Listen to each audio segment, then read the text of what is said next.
सादर अभिनंदन। जय Shri Ram. PNS memorial school के यूट्यूब चैनल पर आपका स्वागत है। तो आज एसएसटी के 4th MCQS सीरीज को हम स्टार्ट करते हैं एंड आई जस्ट होप कि आपने जो लास्ट 3 सीरीज थी उनको बहुत अच्छे से आपने देखा होगा और काफ़ी अच्छे क्वेश्चंस का एक अच्छा क्वेश्चन बैंक आपने खुद रेडी कर लिया होगा। ओके, तो आज का सेशन स्टार्ट करते हैं और आप अपनी पूरी कंसंट्रेशन के साथ इतने देर रिवाइज करिए एंड आई एम 100% श्योर कि आप अपने एग्ज़ाम में 20 आउट ऑफ 19 ईजिली कर जाओगे। 1% की गारंटी नहीं ले सकती, बट हाँ 19 क्वेश्चन तो आप कर ही लोगे, इतना मैं श्योर हूँ। ओके, तो चलिए आज का सेशन स्टार्ट करते हैं और मेरे साथ जुड़ जाइए। और ये स्टार्ट करने से पहले मैं क्वेश्चन स्टार्ट कर रही हूँ, तब तक आप जल्दी से इसको शेयर कर लीजिए ताकि अधिक से अधिक लोग इसको देख सके और इसका लाभ ले सके। ओके, तो चलिए चलते हैं क्वेश्चन नंबर 1 की तरफ। क्वेश्चन नंबर 1 क्या है कि फ्रांस में गणतंत्र की घोषणा किस वर्ष हुई? ठीक है ना, तो इसका आंसर है, आंसर बाद में बताऊंगी। आंसर आप अगर आपको पता है तो आप कमेंट बॉक्स में कमेंट करिए, मैं तब तक ऑप्शन आपको बताती हूँ कि फ्रांस में गणतंत्र की घोषणा किस वर्ष हुई। Option A 1815, B 1830, C 1848, D 1871। Okay, तो जल्दी से आंसर बताइए। इसका आंसर है 1848 यानी कि ऑप्शन नंबर सी। तो फ्रांस में गणतंत्र की घोषणा कब हुई, किस वर्ष हुई? तो 1848। ओके, चलिए चलते हैं नेक्स्ट क्वेश्चन पे। नेक्स्ट क्वेश्चन क्या है कि जर्मनी में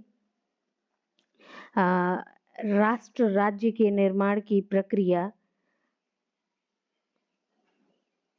का जनक कौन था? ठीक है, यानी कि जर्मनी में राष्ट्र राज्य के निर्माण की प्रक्रिया का जनक कौन था? तो ऑप्शन है विलियम चतुर्थ, विलियम प्रथम, ऑटो वन बिस्मार्क, विलियम द्वितीय। ये क्वेश्चन लगता है आपका फेवरेट हो गया है। ये घूम फिर के किसी न किसी वो से ये हर रोज आ जाता है ना? किसी न किसी तरीके से ये क्वेश्चन आ ही जाता है। ओके, तो चलिए इसका आंसर देख लेते हैं। इसका आंसर क्या है, आपको अच्छे तरीके से रट गया होगा, है ना? इसका आंसर है ऑटो वन बिस्मार्क। ठीक है ना, इसी पे मैंने फर्स्ट सीरीज में बताया था कि भारत का बिस्मार्क किसे कहते हैं। ठीक है ना, तो इस क्वेश्चन का आंसर क्या है? Auto von Bismarck. ओके, इसने क्या किया था? तो इसने जर्मनी का एकीकरण किया था। क्या किए थे? जर्मनी का एकीकरण। ओके, तो चलिए चलते हैं नेक्स्ट क्वेश्चन की तरफ। नेक्स्ट क्वेश्चन क्या है कि असहयोग आंदोलन का मुख्य कारण क्या था? ठीक है ना, असहयोग आंदोलन जो शुरू किया गया था उसका रीजन क्या था? तो ऑप्शन है रोलेट एक्ट, प्रथम विश्व युद्ध, खिलाफत आंदोलन, चौरी चौरा कांड। ठीक है, तो इसका आंसर क्या है? इसका आंसर है option number A, Rowlatt act. ठीक है, वैसे तो असहयोग आंदोलन का केवल एक जो ऑप्शन है, ये आंसर है, यही नहीं है।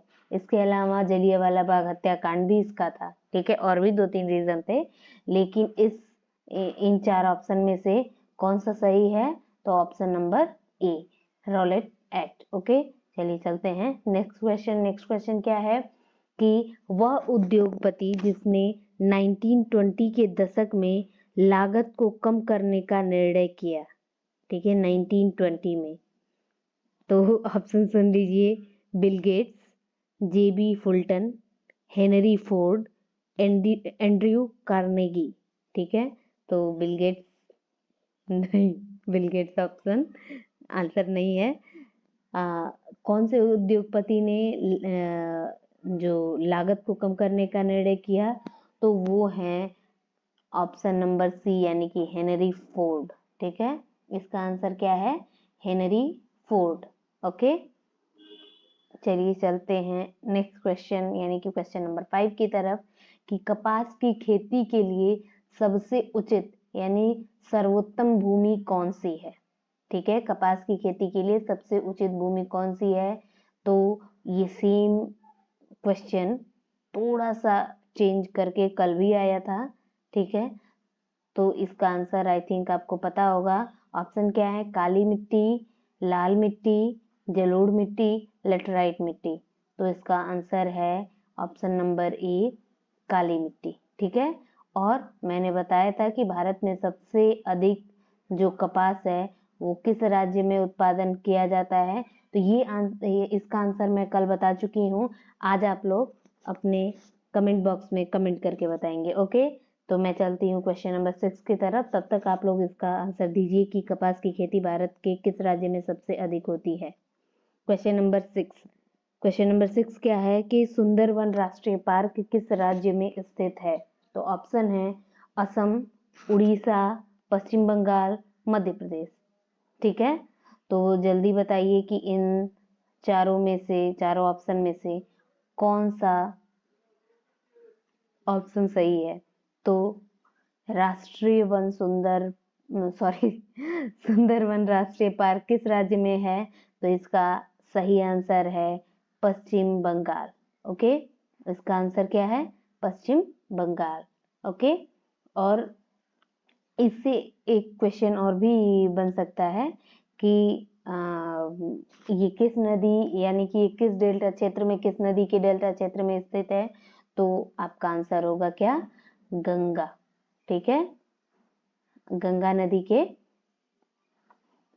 थोड़ा सा लिखने में ये प्रॉब्लम हो रही है, बट आप जान लो कि ये किस नदी के डेल्टा क्षेत्र में है। तो गंगा और ब्रह्मपुत्र। ठीक है, चलिए चलते हैं नेक्स्ट क्वेश्चन यानी कि क्वेश्चन नंबर 7। क्वेश्चन नंबर 7 क्या कहता है कि भारत के किस राज्य में प्रत्येक घर में छत वर्षा जल संग्रहण को छतों का बनाना आवश्यक कर दिया है।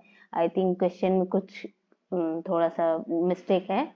इसका ये क्वेश्चन ये है कि भारत के किस राज्य में प्रत्येक घर में जल संग्रहण के लिए जो वर्षा जल संग्रहण के लिए जो छत है वो बनाना आवश्यक कर दिया गया। मतलब इस तरह का छत बनाना है जिससे कि वर्षा जल संग्रहण हो सके।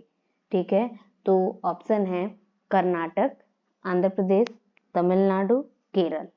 जल्दी बताइए, इसका जानते हैं रीजन क्या है, ऐसा क्यों कहा गया है। ऐसा इसलिए है क्योंकि इस राज्य में जो भूमिगत जल है उसकी काफी कमी हो गई है, जिस कारण से ये निर्णय लिया गया है कि जब भी वर्षा होगी तो उसका जल को बर्बाद न किया जाए, उसके जल का संग्रह करके उसका उपयोग किया जाए। वो इस वजह से ये अनिवार्य किया गया है। तो आंसर बताइए क्या होगा, कर्नाटक होगा, आंध्र प्रदेश होगा, तमिलनाडु होगा या केरल होगा। तो इसका सही आंसर है तमिलनाडु, ऑप्शन नंबर सी। ठीक है, चलिए चलते हैं नेक्स्ट क्वेश्चन यानी कि क्वेश्चन नंबर 8 की तरफ। क्वेश्चन नंबर 8 क्या कहता है, निम्नलिखित में से कौन सी फसल खरीफ की फसल है। ठीक है, तो खरीफ की फसल कौन सी बताना है। तो ऑप्शन नंबर ए है चना, बी है धान, सी है कपास और डी है ए, बी तथा सी यानी कि सारे। तो जल्दी बताइए कि आंसर कौन सा होगा। तो आपका आंसर होगा डी, चना धान कपास ये सब खरीफ की फसल है। ठीक है, तो रबी की फसल किन्हीं 3 रबी की फसल आप कमेंट बॉक्स में कमेंट करके बताइए। ठीक है, चलिए चलते हैं तब तक नेक्स्ट क्वेश्चन पे। नेक्स्ट क्वेश्चन क्या है कि निम्नलिखित में से कौन सा खनिज आधारित उद्योग है। इन 4 ऑप्शन में से कौन सा जो उद्योग है वो खनिज पर आधारित है। ठीक है, सीमेंट, सूती वस्त्र, चीनी, जूट का सामान। ओके, तो इसका आंसर क्या होगा, जल्दी बताइए।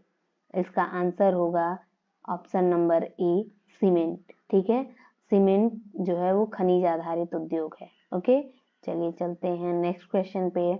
निम्नलिखित में से कौन सा पत्तन बंदरगाह देश के पूर्वी तट पर स्थित है? कांडला, कोच्चि, मुंबई, विशाखापत्तनम। ठीक है, तो इसका आंसर क्या होगा? इसका आंसर होगा ऑप्शन नंबर डी, विशाखापत्तनम। ये बंदरगाह देश के पूर्वी तट पर स्थित है। जो कांडला है ये आपका पश्चिमी तट पर स्थित है।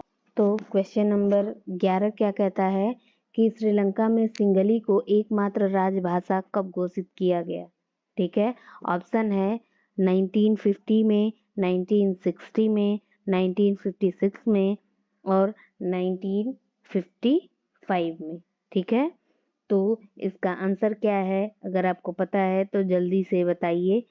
पता है, पहले श्रीलंका में तमिल और सिंगली 2 भाषाएं थी। ठीक है, लेकिन जो ऑप्शन नंबर सी यानी कि 1956 में क्या किया गया कि सिंगली को श्रीलंका की एकमात्र राजभाषा घोषित कर दिया गया। ठीक है, समझ में आ गया? तो ऑप्शन नंबर सी इसका राइट आंसर है। चलिए चलते हैं क्वेश्चन नंबर 12 पे। तो ये क्या कहता है कि निम्नलिखित में से कौन सा संघीय राज्य नहीं है? मणिपुर, हिमाचल प्रदेश, अरुणाचल प्रदेश, दिल्ली। तो इसका सही आंसर है option number D, Delhi. Delhi जो है वो संघीय राज्य नहीं है। ओके, क्वेश्चन नंबर 13 क्या कहता है कि संयुक्त राज्य अमेरिका में सन 1954 से लेकर 1968 के मध्य संचालित आंदोलन का क्या नाम था? ठीक है, तो ऑप्शन है नागरिक अधिकार आंदोलन, बी अश्वेत शक्ति आंदोलन, सी सत्याग्रह आंदोलन, डी ये सभी। ठीक है, तो जो 1954 से 1968 के मध्य संचालित जो आंदोलन है उसका नाम है अफ्रीकी अमेरिकी नागरिक अधिकार आंदोलन। ठीक है, ऑप्शन नंबर ए, जो ऑप्शन नंबर ए है इसका आंसर है। ठीक है, इसके अकॉर्डिंग ये 1954 से 1968 के मध्य जो अश्वेत लोगों को समान अधिकार के लिए अमेरिका में आंदोलन चल रहा था। ओके, चलिए चलते हैं नेक्स्ट क्वेश्चन नंबर 14 की तरफ। क्वेश्चन नंबर 14 क्या कहता है? निम्नलिखित में से किस देश ने किसी भी धर्म को राजकीय धर्म के रूप में अंगीकार नहीं किया है? यानी कि ये जो 4 ऑप्शन है इनमें से कौन सा ऐसा देश है जो धर्मनिरपेक्ष राष्ट्र है, यानी कि वहां पर किसी भी धर्म को राजकीय धर्म के रूप में अंगीकार नहीं किया गया है? तो ऑप्शन है ए भारत, बी सऊदी अरब, सी पाकिस्तान, डी श्रीलंका। ठीक है, तो इसका सही आंसर जल्दी से कमेंट बॉक्स में बताइए। आई थिंक आपको पता होगा। तो इसका सही आंसर है हमारा अपना भारत। ओके, भारत ने किसी भी धर्म को राजकीय धर्म के रूप में अंगीकार नहीं किया गया है। ठीक है, तो अब अगर आपको ये पूछ लिया जाए कि इन तीनों देशों का राजकीय धर्म क्या है, तो सऊदी अरब इसका क्या है? इस्लाम। पाकिस्तान का क्या है? तो इसका भी है इस्लाम। श्रीलंका का क्या है? तो श्रीलंका का है बौद्ध। ठीक है, श्रीलंका किस धर्म को मानता है? तो वो है बौद्ध धर्म को। ठीक है, चलिए चलते हैं क्वेश्चन नंबर 15। नेपाल के लोकतांत्रिक आंदोलन एवं बोलीविया के जल युद्ध के बीच क्या समानता थी? ठीक है, तो जो नेपाल के लोकतांत्रिक आंदोलन है ये भी एक राष्ट्रीय भागीदारी थी। ठीक है, और जो बोलीविया का जल युद्ध था ये भी जो युद्ध था वो जल संसाधनों पर नियंत्रण को लेके था। ठीक है, तो इसका सही आंसर हो जाएगा ऑप्शन नंबर ए राष्ट्रीय भागीदारी। ठीक है, तो चलते हैं 16 की तरफ। क्वेश्चन नंबर 16 क्या कहता है? वर्तमान विश्व में निम्नलिखित में से किस प्रकार की सरकारों की संख्या अधिक है? ऑप्शन ए राजतंत्रात्मक सरकार, बी लोकतंत्रात्मक सरकार, सी तानाशाही सरकार, डी सीमित राजतंत्र सरकार। ठीक है, तो आंसर क्या होगा जल्दी बताइए। इसका है आंसर ऑप्शन नंबर बी। ठीक है, ऑप्शन नंबर बी, यानी कि लोकतंत्रात्मक सरकार। डेमोक्रेटिक कंट्रीज की संख्या बढ़ी है इस समय। ठीक है, चलिए चलते हैं क्वेश्चन नंबर 17। क्वेश्चन नंबर 17 क्या कहता है कि किसी लोकतांत्रिक शासन व्यवस्था में समस्या होती है। किसी लोकतांत्रिक शासन व्यवस्था में समस्या होती है।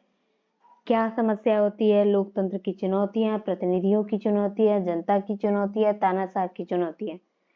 तानाशाह की चुनौतियां लोकतांत्रिक शासन व्यवस्था में होती ही नहीं, क्योंकि लोकतंत्र में तानाशाह होते नहीं है। ठीक है, इसका सही आंसर है ऑप्शन नंबर ए, लोकतंत्र की चुनौतियां। ठीक है, नेक्स्ट क्वेश्चन नंबर 18 क्या है कि निम्नलिखित पड़ोसी देशों में से मानव विकास के लिहाज से किस देश की स्थिति भारत से बेहतर है। तो ये एक ह्यूमन डेवलपमेंट इंडेक्स आया था 2021 में शायद, उसके अकॉर्डिंग जो श्रीलंका है उसकी स्थिति भारत से बेहतर है। ठीक है, तो नेक्स्ट क्वेश्चन नंबर 19 क्या कहता है कि एक वस्तु का अधिकांश प्राकृतिक प्रक्रिया से उत्पादन कहलाता है। यानी कि किसी वस्तु का उत्पादन में मुख्य भूमिका प्रकृति की हो, नेचर का ज्यादा पार्टनरशिप हो। ठीक है, तो वो उत्पादन किस क्षेत्र से रिलेटेड रहेगा। ऑप्शन ए, प्राथमिक क्षेत्रक, बी, द्वितीय क्षेत्रक, सी, तृतीय क्षेत्रक, डी, सूचना प्रौद्योगिकी। ठीक है, तो जल्दी बताइए क्वेश्चन नंबर 19 का आंसर क्या होगा। ये मुझे लगता है मुझे बताने की जरूरत नहीं है, मैं इसको छोड़ दूं क्या, क्योंकि ये बहुत इजी है। ये 3-4 दिन से आता ही जा रहा है। ठीक है, तो आप जल्दी से बताइए कि इसका आंसर क्या होगा। मैं इसका आंसर लास्ट में बताऊंगी। ठीक है, तब तक आप इसका आंसर कमेंट बॉक्स में दीजिए। मैं तब तक चलती हूँ क्वेश्चन नंबर 19 की तरफ कि विश्व व्यापार संगठन WTO की स्थापना कब हुई थी। ठीक है ना, यानी कि विश्व व्यापार संगठन, वर्ल्ड ट्रेड ऑर्गेनाइजेशन। ठीक है, इसकी स्थापना कब हुई थी। तो इसकी स्थापना हुई थी, ऑप्शन सुन लीजिए, 1 जनवरी 1993 को, 1 जनवरी 1995 को, 1 जनवरी 1990 को, 1 जनवरी 1985 को। तो इसका सही आंसर है ऑप्शन नंबर बी, 1995 को। ओके, यानी कि 1995 को WTO विश्व व्यापार संगठन की स्थापना हुई थी। ठीक है, तो वापस आते हैं क्वेश्चन 19 की तरफ कि इसका आंसर क्या होगा। एक वस्तु का अधिकांश प्राकृतिक प्रक्रिया में उत्पादन कहलाता है। तो इसका आंसर है ऑप्शन नंबर ए। ठीक है, प्राथमिक क्षेत्र, ये कहलाएगा प्राथमिक क्षेत्र का। ठीक है, तो आज का सेशन यहीं पे समाप्त होता है। मिलते हैं नेक्स्ट वीडियो में नेक्स्ट क्वेश्चन के साथ। हाँ, SST के साथ अब जल्दी ही इंग्लिश के भी MCQS क्वेश्चन स्टार्ट होंगे।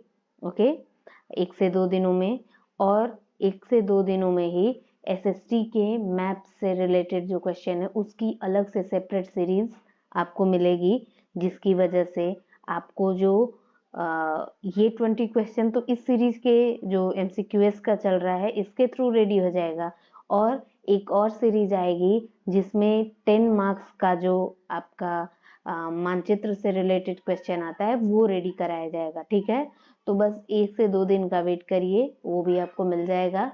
ओके, तो इस तरह से 20 ये 30 वो, यानी कि 30 मार्क्स तो आप इजीली कर लोगे सभी लोग। ठीक है, तो आपको मेहनत करना है कितने में, ओनली 40 मार्क्स के लिए। ठीक है, तो आप अच्छे से प्रिपरेशन करिए और अच्छे से अच्छे मार्क्स लाइए।